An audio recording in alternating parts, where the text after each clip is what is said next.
సుదీర్ఘ మన్నిక NBC bearing సమర్పించు హెడ్లైన్స్. చంద్రగిరి నియోజకవర్గంలో 4 కేంద్రాల్లో రీపోలింగ్ నిర్వహించాలని ఎన్నికల సంఘాన్ని వైసీపీ అభ్యర్థించింది. పాకాల మండలంలో ఒక పోలింగ్ బూత్, రామచంద్రపురం మండలంలో ఒకటి, చంద్రగిరి మండల పరిధిలో 2 పోలింగ్ కేంద్రాల్లో రీపోలింగ్ చేపట్టాలని జిల్లా ఎన్నికల అధికారికి వైసీపీ విజ్ఞప్తి చేసింది. బూత్ల వివరాలను అధికారికి వైసీపీ నేతలు అందజేశారు. ఈ విషయాన్ని ఎన్నికల సంఘానికి నివేదిస్తామని ఆయన తెలిపారు. రాష్ట్రంలో ఎన్నికల తర్వాత చెలరేగిన హింసపై సిట్ బృందం దర్యాప్తు కొనసాగుతోంది. తిరుపతి, చంద్రగిరిలో చోటు చేసుకున్న అల్లర్లకు సంబంధించి పద్మావతి యూనివర్సిటీని సిట్ పరిశీలించింది. ధ్వంసమైన వాహనాలకు సంబంధించిన వివరాలు సేకరించింది. స్ట్రాంగ్ రూమ్ లోకి ఆయుధాలు రావడంపై పోలీసులను డీఎస్పీ మనోహరాచారి ప్రశ్నించారు. వైసీపీ నేత చంద్రశేఖర్ రెడ్డి ఇల్లు దగ్ధంపై కూడా సిట్ అధికారులు ఆరా తీశారు. చంద్రగిరి పిఎస్ లో నమోదైన కేసులపై కూడా విచారణ జరిపారు. పల్నాడు జిల్లా నర్సరావుపేటలో సిట్ బృందం పరిశీలన 2వ రోజు కూడా కొనసాగింది. రూరల్ పిఎస్ లో ఏఎస్పీ సౌమ్యలత దర్యాప్తు నిర్వహించారు. రూరల్ పిఎస్ లో నమోదైన ఎఫ్ఐఆర్లను పరిశీలించారు. అల్లర్లు జరగడానికి కారకులెవరు, భద్రతా చర్యలు ఏం తీసుకున్నారనే దానిపై విచారణ జరిగింది.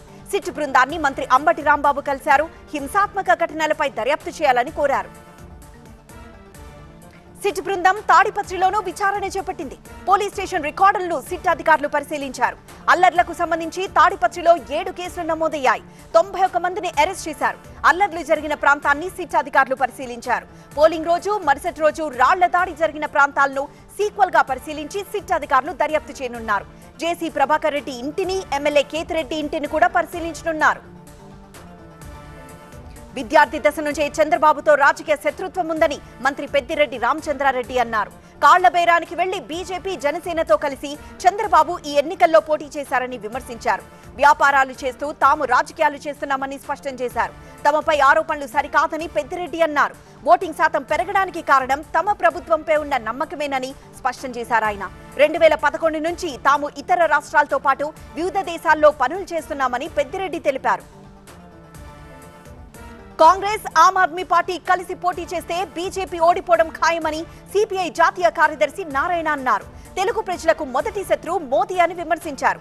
400 సీట్లు సాధిస్తామని బీజేపీ మైండ్ గేమ్ ఆడుతోందని నారాయణ అన్నారు. బతుకుదేరు రాజకీయాల కోసమే చంద్రబాబు మోదీతో కలిశారన్నారు. రాజకీయాలు 97% డబ్బుతోనే నడుస్తున్నాయని నారాయణ ఆవేదన వ్యక్తం చేశారు. తిరుపతి అసెంబ్లీ ఎన్నికల్లో వైసీపీ అభ్యర్థి 80 కోట్ల రూపాయలు ఖర్చు పెట్టారని కాంగ్రెస్ మాజీ ఎంపీ చింతామోహన్ ఆరోపించారు. ఆంధ్రప్రదేశ్ ఎన్నికల్లో వైసీపీ 4-5 వేల కోట్ల రూపాయలు ఖర్చు చేసిందన్నారు. అంత డబ్బు ఆ పార్టీకి ఎక్కడి నుంచి వచ్చిందని చింతామోహన్ ప్రశ్నించారు. వైసీపీకి ఈ ఎన్నికల్లో పోలీసులు అండగా నిలిచారన్నారు. పోలీసులు దొంగలను పట్టుకోవాలి గాని వాళ్లే దొంగలకు సాయం చేస్తున్నారని ఆరోపించారు. రాష్ట్రంలో యాంటీ జగన్ వేవ్ నడిచిందని, జగన్ కు పడాల్సిన ఓట్లు చంద్రబాబుకు పడ్డాయని చింతామోహన్ అన్నారు. రాష్ట్రంలో సైలెంట్ ఓటింగ్ జరిగిందని, గెలిచేది వైసీపీ అని కమలాపురం ఎమ్మెల్యే రవీంద్రనాథ్ రెడ్డి అన్నారు. తిరుమల శ్రీనివాసుడిని ఆయన దర్శించుకున్నారు. బాగా వర్షాలు కురిసి రాష్ట్రం సుభిక్షంగా ఉండాలని దేవుణ్ణి ప్రార్థించినట్లు తెలిపారు. కాంగ్రెస్ పార్టీకి రాష్ట్రంలో ఏ పార్టీ విలువుందో అందరికీ తెలుసనన్నారు. కడపలో అవినాష్ రెడ్డి భారీ మెజార్టీతో గెలవడం తథ్యమని రవీంద్రనాథ్ రెడ్డి అన్నారు.